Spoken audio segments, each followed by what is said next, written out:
sahabat sukses ya. Ini kita mau liputan di kandangnya Pak Widodo ya, kandang kambing. Jadi kita langsung aja masuk ke dalam, kita ngobrol-ngobrol, berbincang untuk inspiratif kaum milenial supaya bisa lebih mandiri ya. Mungkin kita langsung saja ke dalam, mari.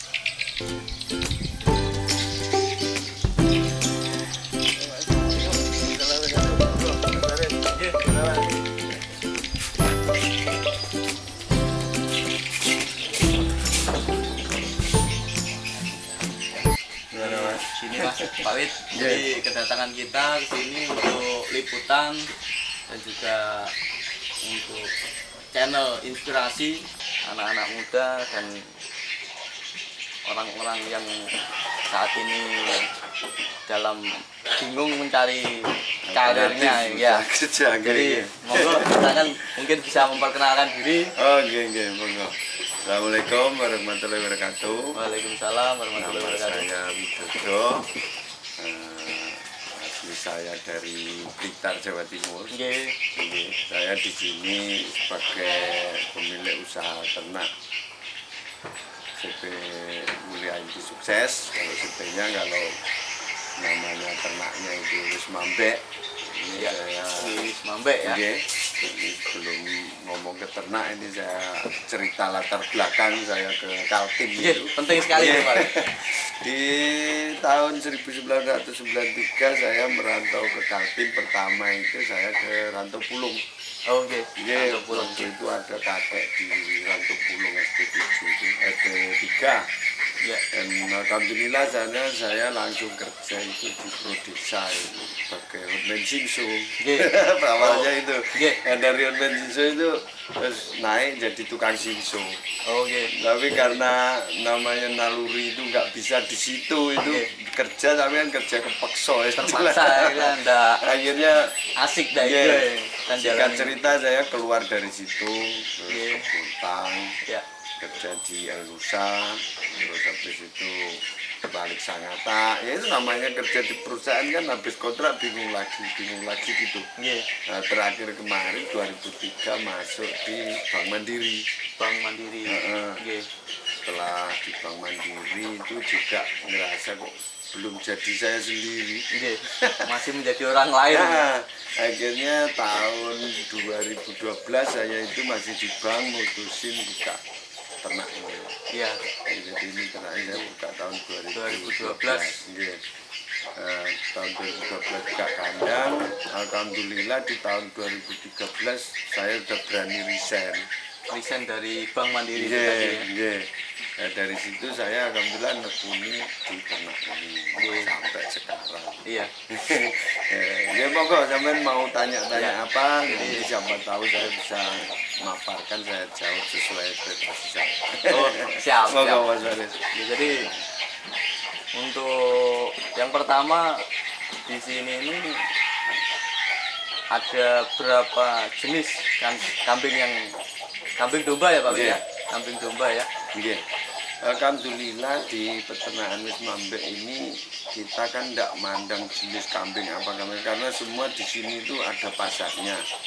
Contoh, umpama kambing kacang itu untuk handle kebutuhan orang yang dananya itu untuk akikah di 2 juta ke bawah, jadi harus kita siapkan juga kambing kacang.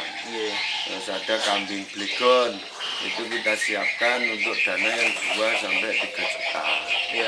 Ada kambing PE, itu nyapi dana yang di 2,5 sampai 3,5. Ada kambing crossbur, ada juga kambing sanen, ada juga kambing sapera, ada domba Garut, domba merino, domba lokal. Itu semua kita edukasi sini di ternak juga Mas. Jadi harapannya nanti ke depan muncul bibit-bibit domba yang lebih bagus dari jenis-jenis yang sudah ada ini. Jadi persilangan di situ. Disilangin. Nah ini kita juga lagi proses ternak kambing susu. Kambing susu. Jadi ini kalau kita ngomong bahasa kambing susu kan harganya sudah mahal ini Pak. Ya. Untuk modal kan selangit. Nah, kita siasati, kita ambil jenis kambing senduro betinanya. Betinanya senduro. Untuk pejantannya? Pejantannya kita pakai kambing sanen sama sapera. Sanen sama Nah, sapera. harapannya nanti itu keluar susunya itu di tengah-tengah antara sanen sama senduro. Iya. Nah, itu. Nah. Jadi mulai tahun 2020 awal kemarin kita masukin ini, mudah-mudahan nanti di tahun 2023 itu sudah produksi normal. Iya. Iya, iya. Iya. Monggo, apalagi supaya Nah. bisa inspirasi teman-teman di luar sana. Ini kan banyak lah untuk mungkin cara-cara untuk peternakan kambing itu kan untuk menangani, kan pasti ada problem ya Pak ya, untuk masalah mungkin menangani penyakit, untuk menyiasati pakan. Iya. Nah, terus untuk pengaturan limbahnya seperti apa, mungkin seperti itu untuk Ya. gambaran-gambarannya Pak. Jadi gini, kalau ngomongi penyakit yang muncul, masalah yang muncul itu sebenarnya semua kan ada SOP-nya, Ya. kayak limbah apa itu. Jadi makanya sebelum terjun di ternak, pelajari dulu ilmu ternaknya itu. Ya. Contoh mulai persiapan pakannya. Alhamdulillah kalau kita sekarang udah pakai pakan fermentasi. Jadi fermentasi seperti apa Pak itu Pak? Fermentasi itu kan sistem ngawetkan pakan. Oh gitu. Jadi Jadi bisa dipakai jangka panjang, Iya. Oke, sesuai stok kita. Iya. Contoh kalau umpama dulu kita belum pakai fermentasi, kita ambil hari ini besok harus habis. Iya. Tapi kalau kita fermentasi, contoh sekarang ini ambil satu mobil itu bisa 1 sampai 2 minggu. Wah, bertahan lama juga ya. Nah itu kalau umpama kita mau nyetok sampai 3-6 bulan sampai setahun pun bisa. Cuma kan perlu tempat yang banyak. Ya. Itu kalau ternak itu sudah dengan SOP yang benar, insya Allah kayak penyakit-penyakit yang jadi kendala itu nanti nggak ada. Oh gitu. Karena setelah kita terapkan dengan sistem yang benar ini kayak masuk angin, kayak penyakit kudik, sakit mata, kembung, itu teratasi. Iya. Terutama di bau limbah. Bau limbah ya. Nah, kayak gini Ya, kan ini nggak jenengan terasa. lihat kan. Iya. Jadi dengan ternak segini Aromanya banyak nggak- ini nggak padahal di bau. depan kuda ini beraknya ada di situ juga, Iya. tapi kan nggak ada bau. Iya. Ya itu dengan sistem itu tadi. Kalau limbah ya kita ambili bertahap sesuai kebutuhan permintaan. Iya. Itu kita karungi juga, kita jual per karung itu 15.000. Wah, jadi bisa dimanfaatkan juga. Manfaat. Nah itu Ya, makanya ada income untungnya untuk di ternak limbahnya ini, juga. nggih, untungnya di ternak ini limbahnya aja laku. Nggih, Ya, untuk limbahnya limbahnya. itu, nggih ta? Nggih. Nanti di ternaknya laku, susunya juga Susunya laku. juga laku. Nah, di sini susunya masih lumayan harganya. Jadi kita jual per liter itu 100.000. Nggih. Kayak tadi dari Bontang pagi-pagi ke sini ya cuma ambil susu Ambil kambing, susu karena kambing. untuk obat bilangnya. Nggih. Nggih. Ya, banyak referensi untuk dibaca itu untuk obat memang seperti Nggih. itu Pak. Nah, terus ini untuk yang terkendala terkait masalah penyakit tadi. Nggih. Itu misal contoh-contohnya kayak masuk angin itu obatnya seperti apa, pengobatan metodenya itu Pak? Kita Kalau pakai yang saya tradisional itu Pak. obat-obatan itu memakai apa yang ada di kita. Jadi Iya. kalau dulu kan kita nyiapin obat-obatan pabrik. Ya obat-obatan pabrik itu otomatis kita harus ngambil dari Jawa.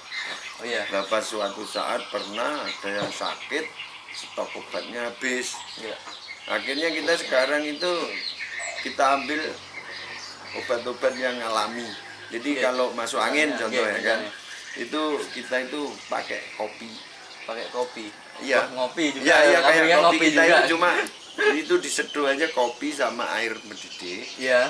itu ditambahi sama minyak kayu putih. Iya. Itu kalau awal masuk angin, Iya. pokoknya cepat terdeteksi itu dikasih itu insya Allah sembuh. Hmm, Dan nanti untuk membantu supaya BAB-nya cepat keluar apa itu, Iya. nanti juburnya itu kita sepet pakai minyak goreng. pakai minyak goreng. Tapi kalau mau praktis ya beli aja, antangin dikasih 3 atau 5 itu kasihkan minum, tambahi air hangat sama garam. Bisa juga itu. Nggih. Jadi anu masih pakai tradisional. Tradisional. Kalau sakit mata itu bola matanya kita buka, bersihin dulu pakai air hangat. Itu kita kasih super tetra. Iya. Gitu. Kalau sakit gatel itu kita ada ramuannya. Nanti kalau kita omongin di sini nanti orang nyoba salah terus kambingnya mati, aku disalahin. Jadi harus kesini kalau itu kita ajari. Jadi langsung ke rumahnya Pak Wid. Bukan pelit ilmu sih, cuma kalau itu memang harus belajar langsung. Ini alamatnya jalan mana Pak Wid ini tadi? Alamatnya Jalan Kemakmuran dekat Patung Burung. Oh, Jalan Kemakmuran dekat Patung Burung. Jadi kalau dari arah Bontang setelah Patung Burung, rumah Pak Kasmudi, nanti maju ada jalan pertama belok kiri yaitu Jalan Kemakmuran. Masuk aja di situ. Oh, masuk Sangatta Selatan. Sangatta Selatan ya. Okay. Jadi langsung ngobrol sama Pak Wid ya. Jadi banyak ilmu ya di sini ya, untuk pakan, untuk pengobatan, terus kandang. Kebetulan kandangnya dibuat koloni ya. Jadi koloni. Kita juga merodok pakan, merodok juga pupuk kompos. Ini ke depan kita mau produk sentrat juga. Pembuatan sentrat. Luar biasa. Masih dalam proses. Iya. Jadi lumayan banyak ini Pak Wid, ada berapa ekor ini Pak Wid ya? 100 ada lebih. 100 lebih ya. Belum datang lagi ya. Jadi khususnya di Kutai Timur ini ada komunitas atau ya semacam komunitas itu Pak Wid untuk ngumpul para peternak itu gimana Pak Wid itu Pak Wid? Alhamdulillah kita komunitas sudah bentuk di tahun kemarin. Itu jadi ada komunitas peternak mandiri, termasuk kita di dalamnya. Waktu itu pernah Pak Ismu dapat jadi bupati, mau kita datang di sini kan, komunitas kita itu pas pembukaan, dan komunitas itu sekarang kita berkembang lagi jadi koperasi. Koperasi apa ini? Koperasi Berkah Salama Sangatta. Ini khusus koperasi jasa ternak pertanian. Jadi kita itu jujur pengen ngangkat swasembada daging di Kutai Timur khususnya, di Kaltim umumnya. Ini untuk menyongsong IKN 2024. Iya, 2024 itu nanti kita persiapkan program penggemukan sapi. Oh, jadi dari kambing nanti ekspansi ke sapi juga, kambingnya tetap. Cuma sapi nanti sistem 3 bulan dibongkar. 3 bulan. Jadi supaya peternak itu nggak kelamaan nunggu hasil. Oh, jadi sistem penggemukan itu nanti ya. Penggemukan. Nanti sapi bibitnya itu dari NTT. Jadi kalau biasanya peternak itu nunggu sapi setahun sampai 2 tahun baru dibongkar, ini 3 bulan nanti udah kita bongkar. Dengan sistem timbang. Jadi nggak ada dusta di antara kita. Supaya yang petaninya ini semangat gitu Mas. Jadi kalau di ternak ini teman-teman muda nggak usah ragu, kalau mau terjun ke dunia peternakan terjun aja. Karena pangsa pasarnya sangat terbuka. Dan tiap tahun itu kebutuhan ternak itu naik. Betul sekali. Contoh kayak kebutuhan korban. Ini yang pasar tahunan. Ini umpama kayak kemarin ini ya pas pandemi Covid kan. Kita sebagai pedagang itu nyetok ragu-ragu. Karena takut ini nanti pas perekonomian kayak gini laku enggak itu kan. Ternyata luar biasa, sebelum hari H malah udah habis. Karena kebutuhannya naik. Kita malah kelabakan. Jadi banyak orang yang beramal gitu kan. Alhamdulillah. Nggak usah takut kalau di ternak. Belum kebutuhan akikah. Ya, untuk akikah. Akikah ini tiap tahun juga naik karena setiap kelahiran otomatis dengar anaknya temennya diakikahin, yang ini otomatis ngikut juga jadi tren. Nah ini peluang usaha juga untuk UMKM.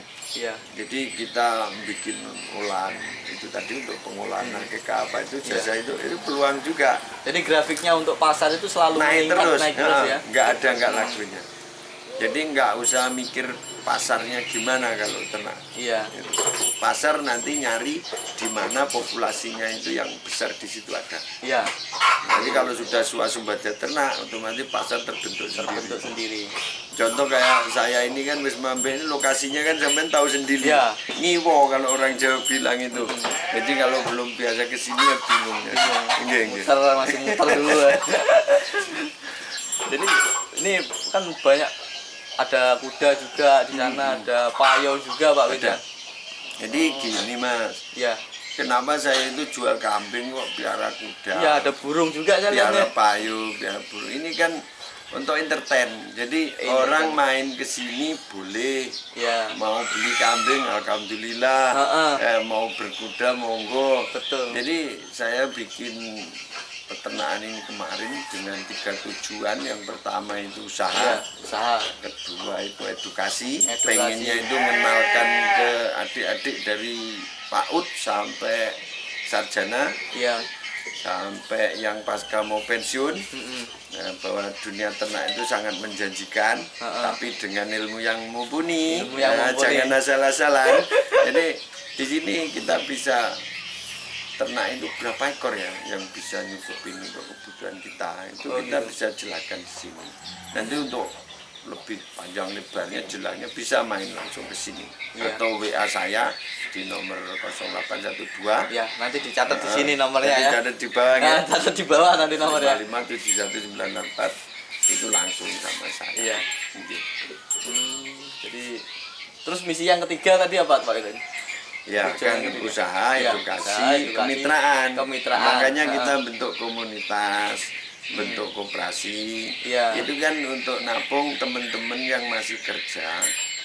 Tapi nanti ke depan itu supaya jadi pengusaha ternak itu gimana? Nah ini kita wadain di koperasi sama komunitas ini. Jadi kalau yang mau ternak kelinci monggo ada, mau ternak ayam monggo, ternak kambing, ternak sapi, kita bisa lah nanti edukasi sama-sama. Karena intinya di ternak itu harus ada mentor. Iya memang. Jadi nggak bisa kita berangkat sendiri. Semua harus ada gurunya, memang ada rumusnya. Semua itu melalui proses panjang. Nggak bisa. Dan harus dikawal step by step. Makanya di sini tuh saya selalu ingatkan di ternak itu jangan fokus ke hasil akhir, tapi nikmati prosesnya. Betul sekali Pak Wid. Nanti hasil itu nggak akan mengkhianati proses itu, nggak akan hasilnya nanti pasti bagus. Jadi berusaha dulu, minimal nanti hasil itu ngikuti haknya Allah ya. Jadi nanti kita lihat-lihat ke kandang juga ya. Jadi bisa lihat-lihat ke kandang nanti sama contoh pakannya Pak Wid. Yang mungkin untuk kedepannya kita akan melakukan liputan tentang pakan, proses pembuatannya. Jadi bukan semata-mata karena uang, jadi kita untuk beramal dan berzakat Pak Wid ya. Ya mungkin kita bisa langsung lihat-lihat ke kandang dulu Pak Wid.